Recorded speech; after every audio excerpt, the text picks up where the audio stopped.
Praise the lord. પ્રભુ ઈસુના નામમાં આપ સર્વને પ્રેમી સલામ. પ્રભુના વચનોમાંથી શીખવા માંગીએ છીએ. માથીની લખેલી સુવાર્તા તેનો 7મો અધ્યાય અને 13 અને 14 કલમ. ત્યાં લખવામાં આવ્યું છે, તમે સાંકડે બારણેથી માહે પેસો, કેમ કે જે માર્ગ નાશમાં પહોંચાડે છે તે ચોડો છે, ને તેનું બારણું પહોળું છે, ને ઘણા તેમાં થઈને પેસે છે. કેમ કે જે માર્ગ જીવનમાં પહોંચાડે છે તે સાંકડો છે, ને તેનું બારણું સાંકડું છે, અને જેઓને તે જડે છે તેઓ થોડા જ છે. પ્રભુ જ્યારે આ દુનિયામાં હતા એવા સમયે એમણે આ વાત કહી હતી. તે વાત કહેતા શું જણાવે છે કે તમે સાંકડે બારણેથી માહે પેસો. ભલે તમને પહોળો માર્ગ ગમતો હોય તો છતાં પણ તમે સાંકડો માર્ગ પસંદ કરો. કેમ કે એ જ સાંકડો માર્ગ છે જે જીવનમાં લઈ જાય છે. પહોળા માર્ગમાં નાશ આવેલો છે અને એ ઘણો મોટો છે. એનો રસ્તો મોટો છે, દરવાજો મોટો છે, પરંતુ એ ક્યાં જાય છે? નાશમાં જાય છે. તેથી પ્રભુ લોકોને જણાવવા માગે છે કે તમે એ સાંકડો માર્ગ પસંદ કરો. ઘણી વખત આપણને દુઃખ વેઠવાનું ગમતું નથી.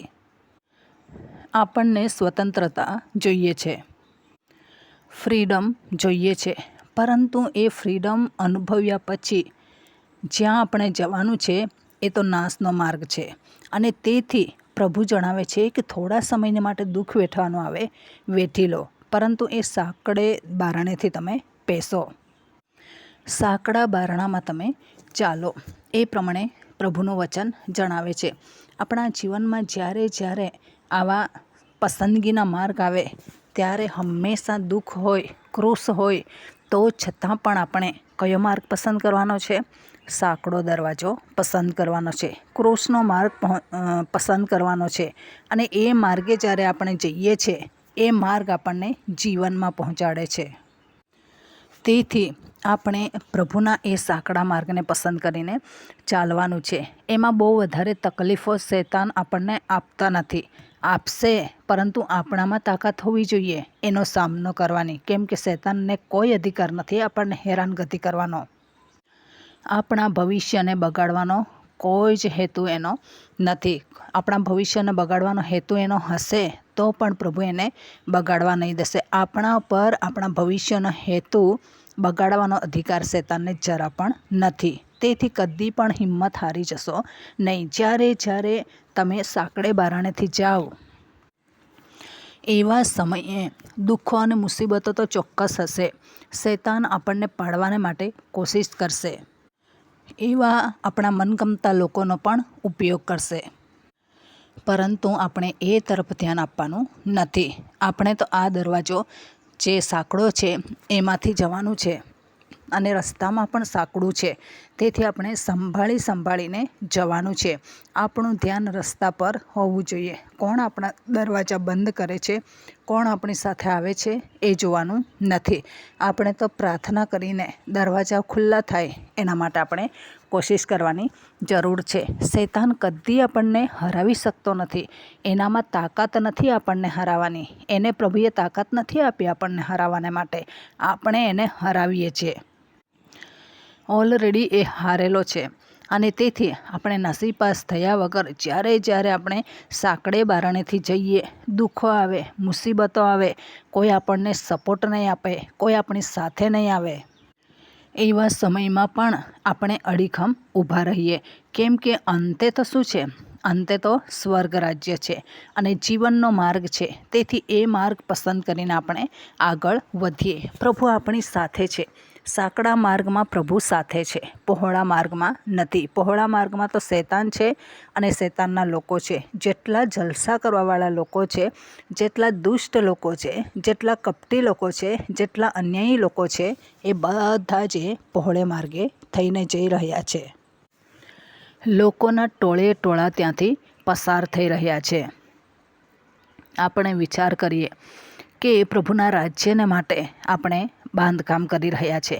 પ્રભુના રાજ્યને માટે આપણે મેળવવાને માટે એ પ્રમાણે કરીએ છીએ. તો પછી પહોળો રસ્તો તો જવાનો જ નથી ત્યાં. તો આપણને દુનિયા બી જોઈએ છે, મોજશોખ બી જોઈએ છે, જલસા બી જોઈએ છે અને પ્રભુ બી જોઈએ છે, તો એ કદી શક્ય હશે નહીં. ઘણી બધી ટ્રેનો એવી હોય છે કે તેમણે અમુક સિટીમાં જઈને જે ટ્રેક છે એ ચેન્જ કરવાનો હોય છે અને ત્યાંથી એ લોકોનો અલગ ટ્રેક હોય છે. તો આપણા જીવનમાં એવું નથી.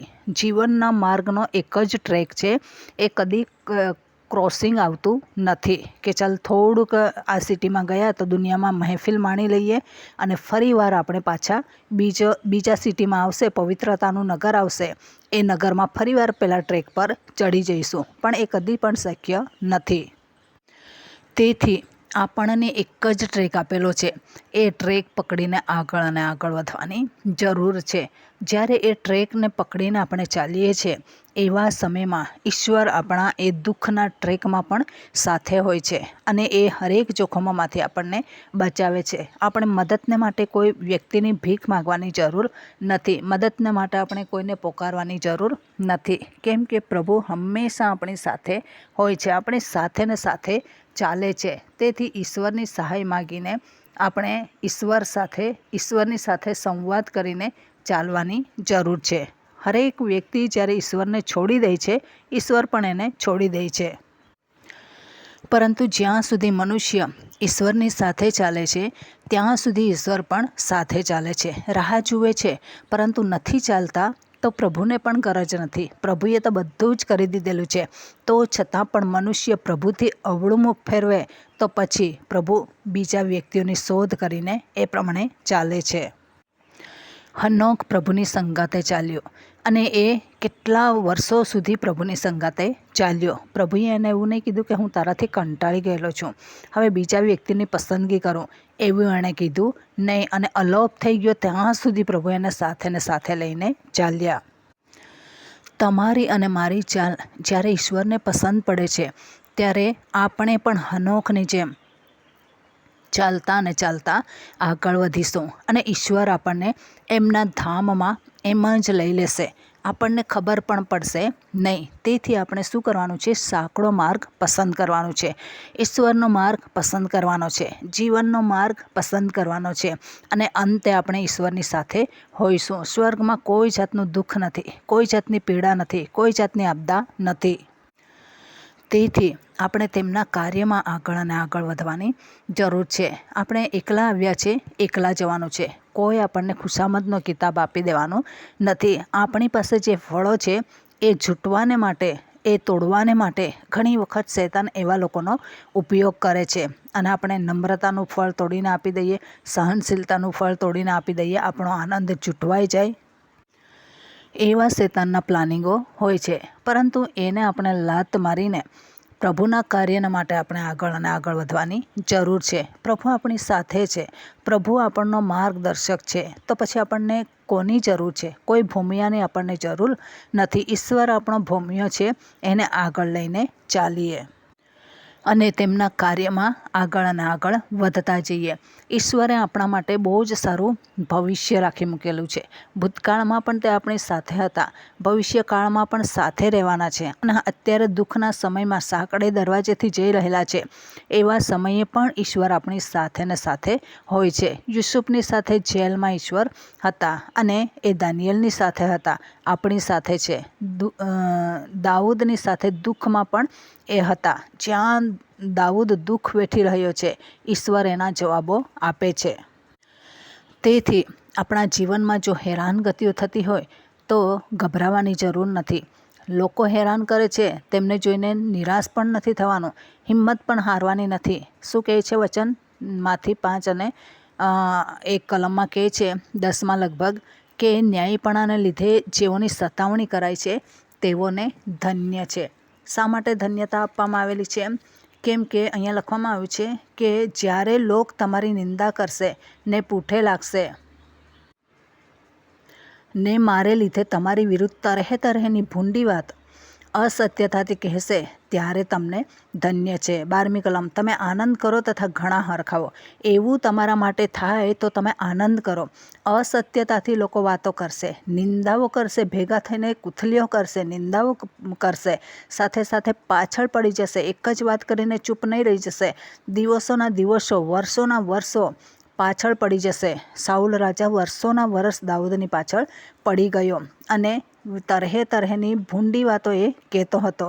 પરંતુ દાઉદને આપણે જોઈએ છે તો કેટલા વર્ષો સુધી રાજ કરે છે, સાથે સાથે એમના બાળકોને પણ એ રાજગાદી મળે છે. પ્રભુએ આકાશમાં તમારો બદલો મોટો છે. પ્રભુએ દાઉદને એનો બદલો મોટો આપ્યો અને એ પ્રમાણે આપણને પણ મોટો બદલો આપશે. જ્યારે આપણા વિરુદ્ધમાં આવી રીતના થાય છે, લોકો નિંદાઓ કરે છે, પૂઠે પડી જાય છે, ભૂંડી વાતો અસત્યતાથી કહે છે, ટોળાના ટોળા આપણી પાછળ પડેલા હોય, ત્યારે આનંદ કરવાનો છે, હરખાવાનું છે, પોતે પોતાને હરખાવાનું છે. બીજાની પાસે હરખ લેવા જવાનું નથી.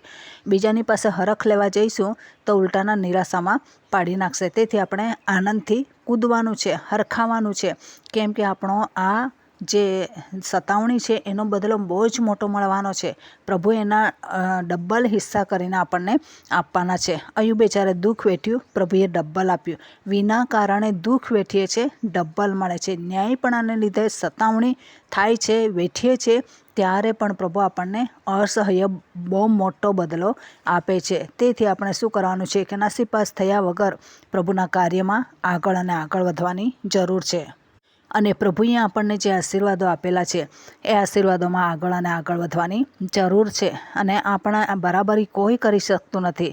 આપણને નીચે પાડવાને માટે લોકો કોશિશ કરશે. આપણે જે આત્મિક જીવનમાં આગળ વધેલા છે એના જેવું કોઈ નથી વધેલું, અને એના લઈને જે સતાવણી કરતા છે એ લોકો નથી વધેલા. એટલા માટે એ લોકોને આપણી પાસેથી છૂટવી લેવું છે. એ લોકોની જેમ આપણને પણ કરવા છે, પરંતુ આપણે પીછેહટ કરવાનો નથી. પ્રભુના કાર્યમાં આપણે આગળ અને આગળ વધવાની જરૂર છે. તો આ વચન પ્રમાણે જીવન જીવવા પ્રભુ આપણને સહાય કરે. વચનનો આશીર્વાદ પ્રભુ આપણને સર્વને પૂરો પાડે. આમેન. પ્રાર્થના કરીએ. પ્રેમાળ પરમેશ્વર પિતા, અમે તમારો આભાર માનીએ છીએ, તમારી સ્તુતિ કરીએ છીએ. તમારું વચન કહે છે કે તમે સાંકડે બારણેથી માહે પેશો, કેમ કે જે માર્ગ જીવનમાં પહોંચાડે છે એ સાંકડો છે, જે પહોળો માર્ગ છે એ નાશમાં પહોંચાડે છે.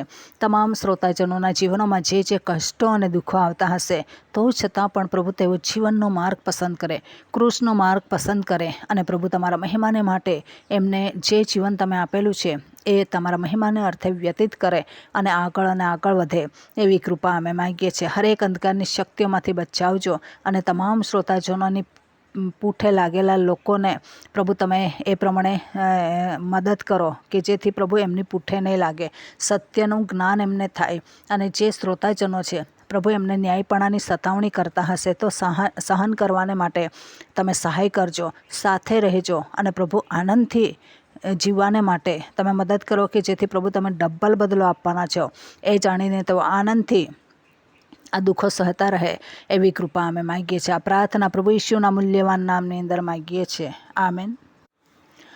Thank you. Praise the lord. God bless you. Amen.